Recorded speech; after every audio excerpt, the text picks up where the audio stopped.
Good evening. നമുക്ക് ഇന്നൊരു beef അണ്ടാ bhurji തയ്യാറാക്കാം. അപ്പം ബീഫ് അണ്ടാ ബുർജി എങ്ങനെ തയ്യാറാക്കുന്നത് നമുക്കൊന്ന് നോക്കാം.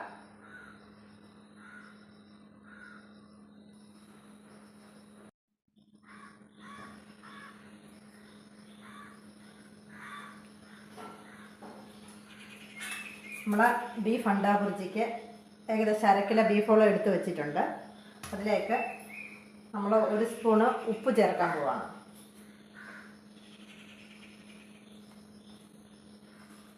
സ്പൂൺ ഉപ്പ് ചേർത്തു. ഇനി 2 സ്പൂണ് എരിവുള്ള മുളക് പൊടി,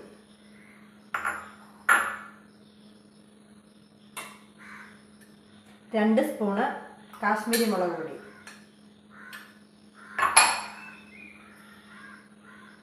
ഇത് 1 സ്പൂണ് ഗരം മസാല പൊടിച്ചതാണ്, മഞ്ഞൾപ്പൊടി 1 സ്പൂൺ, 1/2 സ്പൂണ് മഞ്ഞൾപ്പൊടി,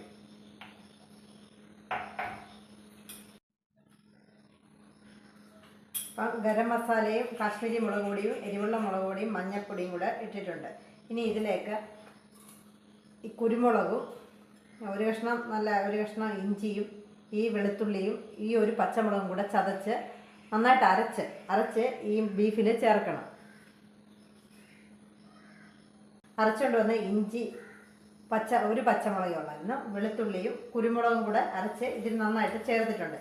ഇനി ഇത് നമ്മൾ കുക്കറിൽ വെച്ച് ഒരു 5-6 വിസിൽ വരുന്നിടം വരെ വേവിക്കണം. ഇനി ഇപ്പോൾ ഈ കുക്കറിലേക്ക് നമ്മൾ ഈ സവോളയോ തക്കാളിയോ ഒന്നും ചേർക്കത്തില്ല. ഇതിപ്പം ശരിക്കും ബീഫ് അണ്ടാ ബുർജിക്ക് മുന്നിൽ നിൽക്കേണ്ട കുരുമുളകിൻ്റെ ടേസ്റ്റാണ്. അപ്പോൾ ഇതിനകത്ത് കുരുമുളകും വെളുത്തുള്ളിയും കൂടെ നമ്മൾ അരച്ച് ചേർത്തിട്ടുണ്ട്. ഇനി ഇത് കുക്കറിലേക്കിട്ട് 5-6 വിസിൽ വരുന്നിടം വരെ വേവിക്കാൻ പോവാണ്.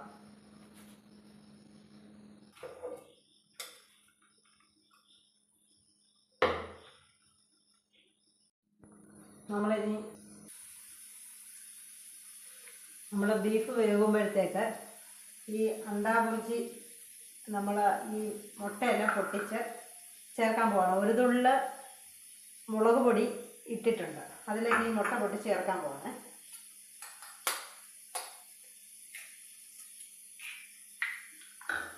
മൂന്ന് മുട്ടയാണ് എടുത്തേക്കുന്നത്.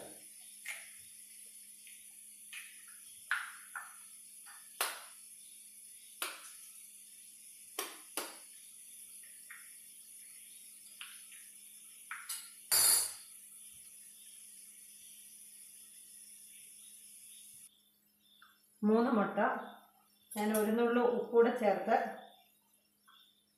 നന്നായിട്ട് യോജിപ്പിക്കുകയാണ്.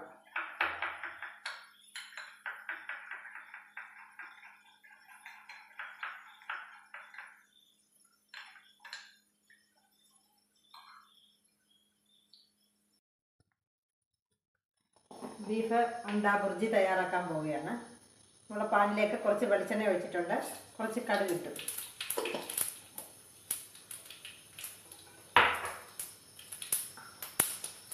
ഇതിലേക്ക് ഇനിയിപ്പോൾ ഇഞ്ചിയും വെളുത്തുള്ളിയൊന്നും ചേർക്കത്തില്ല. പൊടി ഈ വലിപ്പത്തിലാണ് സവാള അരിഞ്ഞേക്കുന്നത്, അതായത് ഒരു ചെറിയ സ്ക്വയർ പോലെ.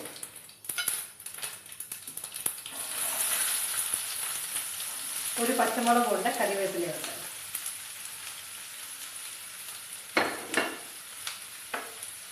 രണ്ട് മൂന്ന് ചെറിയ ഉള്ളി ഇട്ടിട്ടുണ്ട്. ഇതിലേക്ക് 1/4 ടീസ്പൂൺ ഉപ്പൂടെ ചേർത്തിട്ടുണ്ട്. ഇതിലേക്ക് 1 തക്കാളി, ഞാൻ ഈ തക്കാളിയുടെ സ്കിന്നെല്ലാം റിമൂവ് ചെയ്താണ്, അതുകൊണ്ട് ഇതിലേക്ക് ഇട്ട് കൊടുക്കുക. ഞാൻ കുക്കറിൽ ബീഫ് വേവിച്ചപ്പോൾ അതിനകത്ത് മല്ലിപ്പൊടി ഇട്ടില്ലായിരുന്നു. അപ്പോൾ അതിന് മല്ലിപ്പൊടി ഇടണ്ട, അതുകൊണ്ടാണ് ഇടാഞ്ഞത്. ഇനി ഈ സവാളയ്ക്കായിട്ട് 1 സ്പൂണ് മല്ലിപ്പൊടിയും 1 സ്പൂണ് കാശ്മീരി മുളക് പൊടിയും 1 നുള്ളി മഞ്ഞൾപ്പൊടിയും ചേർത്ത് ഞാൻ മിക്സ് ചെയ്ത് വെച്ചിട്ടുണ്ട്. ഇനി അത് ഈ ഉള്ളിക്കകത്തോട്ട് ഇട്ട് കൊടുക്കും.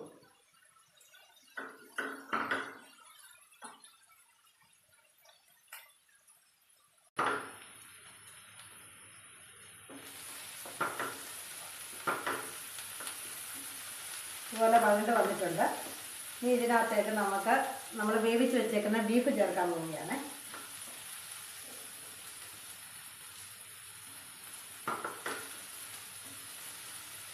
ഇങ്ങനെ നന്നായിട്ട് ഏകദേശമൊക്കെ വഴണ്ട് വന്നു. ഇനി നമ്മൾ ഈ പൊടിയൂടെ ചേർത്തിട്ട്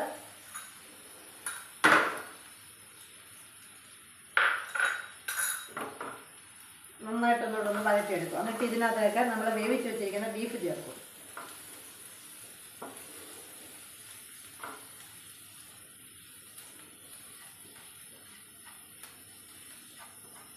തക്കാളി ഇതിനകത്തൊരു പ്രധാന ഘടകമാണ് ബീഫ് അണ്ടാ ബുർജിക്കകത്ത്.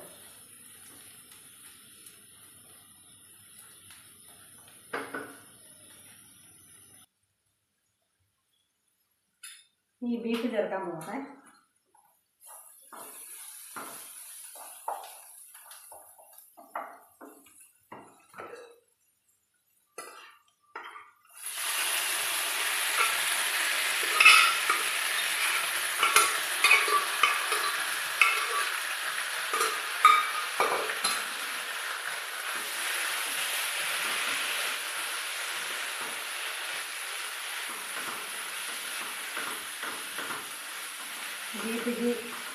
ബീഫിലേക്ക് ഈ സവാളയും ഈ തക്കാളിയൊക്കെ നന്നായിട്ട് പിടിക്കണം.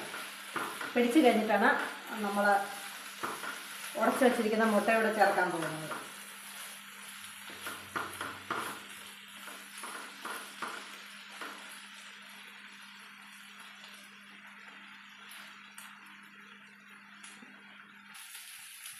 ബീഫ് ഈ ഒരു പരുവം വരെ എത്തിയിട്ടുണ്ട്. ഇനി ഇതിലേക്ക് നമ്മൾ 3 മുട്ട അടിച്ച് വെച്ചിട്ടുണ്ട്, അതുകൂടെ ചേർക്കും.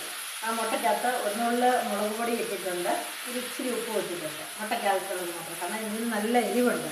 നല്ല എരിവാണ് ബീഫ് അണ്ടാ ബുർജിക്ക്. നമ്മളിനി ഇതിലേക്ക് ഈ അടിച്ച് വെച്ചിരിക്കുന്ന മുട്ട ചേർക്കാൻ പോകണം.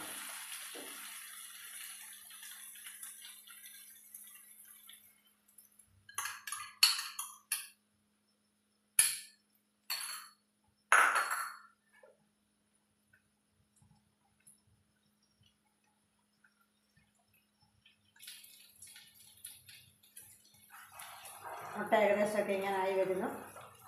മുട്ട നമ്മൾ ഇതിനകത്ത് ഇളക്കി അങ്ങ് ചേർക്കണം.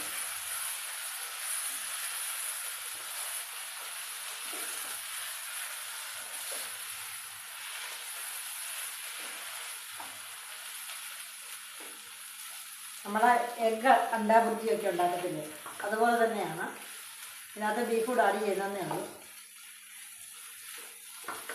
നല്ല ടേസ്റ്റാണ്. നമുക്ക് പൊറോട്ടയൊക്കെ കഴിക്കാൻ നല്ലൊരു ഡിഷാണ് ബീഫ് അണ്ടാ ബുർജി. ഇത് നന്നായിട്ടൊന്ന് തോർന്ന് വരട്ടെ.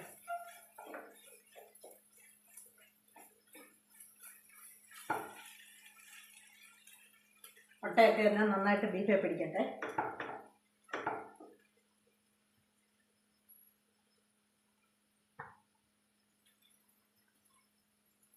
ഇതാണ് ഇതിൻ്റെ പാകം.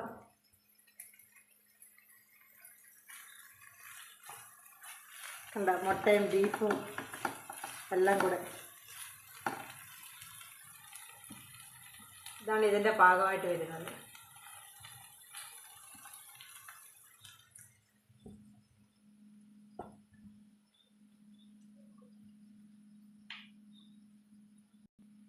ഇനിയും ഞാനൊരു ചെറിയൊരു സവാള അരിഞ്ഞ് വെച്ചിട്ടുണ്ട്, അത് ഇതിൻ്റെ മുകളിലേക്കൊന്ന് വിതറി കൊടുക്കുക. അപ്പം ബീഫ് അണ്ടാ ബുർജി റെഡിയായി. എല്ലാവരും ഒന്ന് ട്രൈ ചെയ്ത് നോക്കണം. അത്രയേ ഉള്ളൂ. നല്ലൊരു ഡിഷാണ്. നമുക്ക് പൊറോട്ടയ്ക്കും ചപ്പാത്തിക്കൊക്കെ കഴിക്കാൻ കൊള്ളാവുന്ന നല്ലൊരു ഡിഷാണ്. എല്ലാവരും ഒന്ന് ട്രൈ ചെയ്ത് നോക്കണം.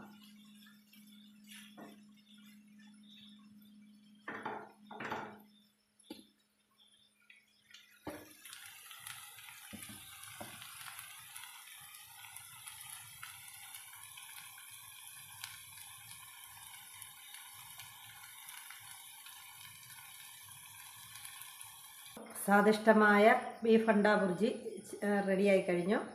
അപ്പം നമുക്ക് വൈകിട്ട് പൊറോട്ടയുടെ കൂടെയൊക്കെ ഇത് കഴിക്കാം. പൊറോട്ടയോ ചപ്പാത്തി എന്തിൻ്റെ കൂടെയെങ്കിലും എല്ലാവരും ഒന്ന് ട്രൈ ചെയ്ത് നോക്കിയിട്ട് അഭിപ്രായം പറയണം.